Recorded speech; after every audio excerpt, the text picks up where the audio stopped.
Olha só o bercinho vazio. Minhas criancinhas se foram. As criancinhas do desapego. Pensa que eu não tô sentida? Claro que eu tô. A gente sente. Como a gente não sente? Qualquer bebezinho desse que a gente desapega é uma dor. A dor do vazio. Você sabe o que é isso, não é? Você já desapegou? Ou você é daquelas que não tem nem coragem de pensar em tal possibilidade? Porque tem gente que é assim, que não consegue mesmo desapegar e pronto. E não adianta a gente discutir, não, porque nós somos o maior parque de diversão do mundo. A nossa cabeça é um grande parque de diversão. Se a gente se desse ao trabalho de estar constantemente refletindo sobre as nossas atitudes, sobre os nossos gostos, sobre os nossos pensamentos, sobre as nossas predileções, a gente veria como tem cada coisa que a gente tem bastante o que refletir. Mas por que é assim? Por que eu penso assim? Por que eu sinto isso em relação àquilo? Por que eu não consigo fazer aquilo? Por que é tão difícil para mim aceitar isso, aquilo outro? Enfim, por aí vai. A gente constantemente refletindo sobre o nosso querer, os nossos gostos, as nossas predileções, tudo aquilo que a gente dá mais prioridade. E nesse nosso caso, os reborns são muito queridos pra gente. Então, cada um que se vai, existe uma grande dor, mas a gente se recupera, principalmente quando chega outro, quando a intenção da gente se desapegar é justamente adquirir outros. Então, termina mesmo se adaptando àquilo e se recuperando. Mas muitas vezes a gente sente, mas leva adiante e desapega. Outras vezes, eu não sei se você já passou por isso, mas outras vezes engancha e na hora de se desapegar, não, a gente se arrepende e não consegue mesmo. Acontece com todo mundo. Aconteceu comigo. Olha aqui, essa aqui, a Carolina, era uma daquelas do vídeo anterior que eu havia separado para desapegar. Pensa que eu consegui? Não. Mas eu vou contar a historinha melhor. Eu gosto muito da Carolina. Eu amo esse kit. Eu acho esse kit sensacional. Aquele tipo de kit assim que cai no gosto da gente. Por outro lado, eu queria esse kit um pouco diferente. Tonalidade da pele, textura, tipo de cabelo. Então, por mais que eu gostasse, que eu gosto da Carolina, eu não deixava de sonhar em ter uma outra Carolina mais adaptada ao meu gosto. Então, o que eu fiz? Não consegui me desgrudar da Carolina, desapegar da Carolina, mas falei com a cegonha que atualmente faz os meus bebês, a Paty Reborn lá da Bahia. Expliquei para ela como eu gostaria de ter a Carolina e ela se prontificou a fazer da forma que eu indiquei. Por isso, eu acredito que a Carolina aqui vá para o desapego. Agora que eu já tenho a possibilidade de ter uma outra que vai caber direitinho dentro do meu gosto. Aí sim, aí eu vou desfazer da Carolina, mas eu tenho certeza que ela vai ganhar uma excelente mamãe, porque ninguém resiste à tamanha beleza dessa menina, vocês não acham? Então, Carol, por enquanto você é a rainha, brincando aqui com seu cachorrinho, até aparecer uma mamãe que lhe dê tanto amor, tanto carinho, enquanto eu dei. Vamos à nossa historinha?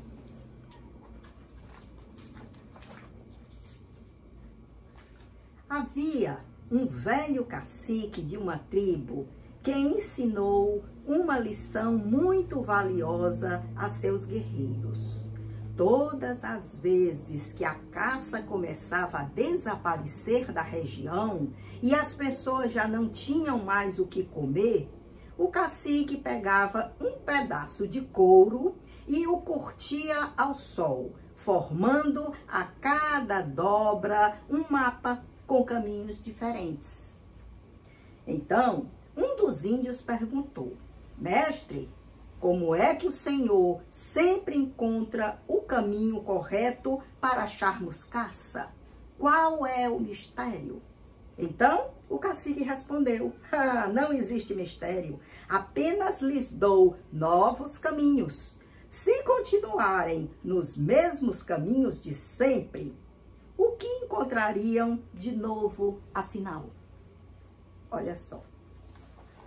O mestre, sagaz que só, acabou a caça. Precisa ser feita alguma coisa. Ele não tem ciência de onde existe caça, certo? Mas ele tem a ideia de botar aquele couro ao sol e o couro automaticamente, sob o efeito do sol, vai formando aqueles tracejos, não é? Que ele considera um mapa, e é esse mapa que os índios vão seguindo.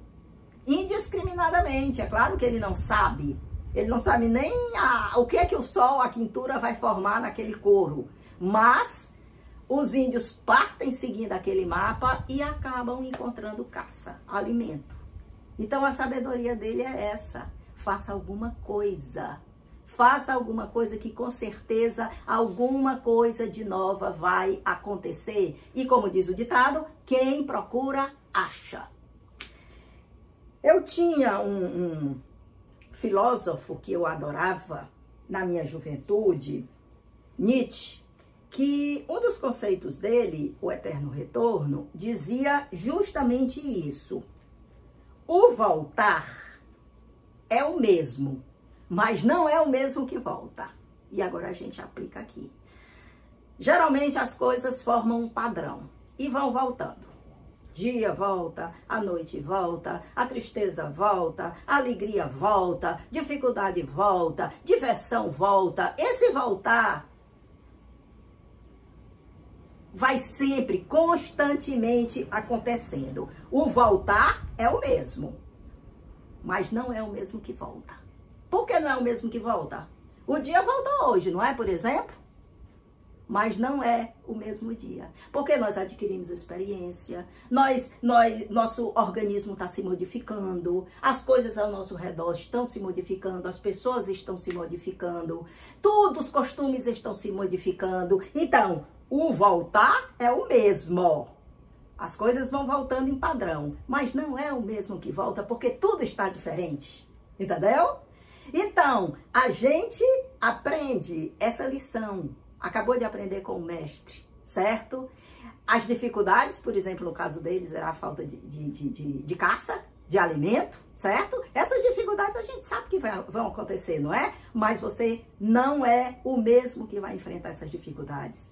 Você vai enfrentar de uma forma diferente, porque a cada dia que está passando, a cada dia que as coisas estão voltando, você está em movimento, você está em modificação, você está em evolução. Então você reage de uma outra forma. O voltar é o mesmo, mas não é o mesmo que volta, porque nenhuma situação é diferente. E por falar em voltar, quem assistiu os meus vídeos mais antigos conheceu a escolinha, não é? Aqueles menininhos da escolinha que a gente se divertia nas aulas. Olha aqui, 2 deles estão aqui, de volta. O Bento. Ih, mas o Bento, meu Deus, o Bento era muito arteiro. O Bento dava um trabalhinho danado. Essa também era da escolinha, a Bela. A escolinha vai voltar. Mas não é a mesma escolinha. Claro, não é. Eles eram criancinha. Agora, eles já estão no Fundamental 2. Então, o currículo vai sofrer uma certa adaptação. E como o nosso objetivo é sempre lidar com os bebês, inclusive esses bebês, eles também, já que o nosso tema hoje é esse voltar, que não é o mesmo voltar, esse bebê foram os bebês da infância de muita gente, não é? na época que o que era mais acessível eram esses bebês de plástico bolha. Só que eles voltam na atualidade para a gente, para nossa escolinha, para o nosso convívio, mas a gente está sempre vendo de uma forma diferente, de uma forma nova. E mais uma vez se aplica aqui, que nada é repetido. É assim, até que é. Se a gente estiver assim, dormindo para a vida, dormindo para a nossa existência, então as coisas passam batido e a gente não percebe essa grande diversidade que existe no aparentemente já tão conhecido. Então, essas crianças vão voltar, porque no físico eles não cresceram, não é? Continuam os mesmos, mas eles cresceram na maturidade. Agora eles já têm uma outra postura. O Bento já é um rapazinho que se apaixonou. O Bento tá namorando com uma das meninas da escolinha. Quando a escolinha começar, aí eu entrego ele para vocês conhecerem a namoradinha do Bento. E a escolinha volta e Carol tá aqui esperando.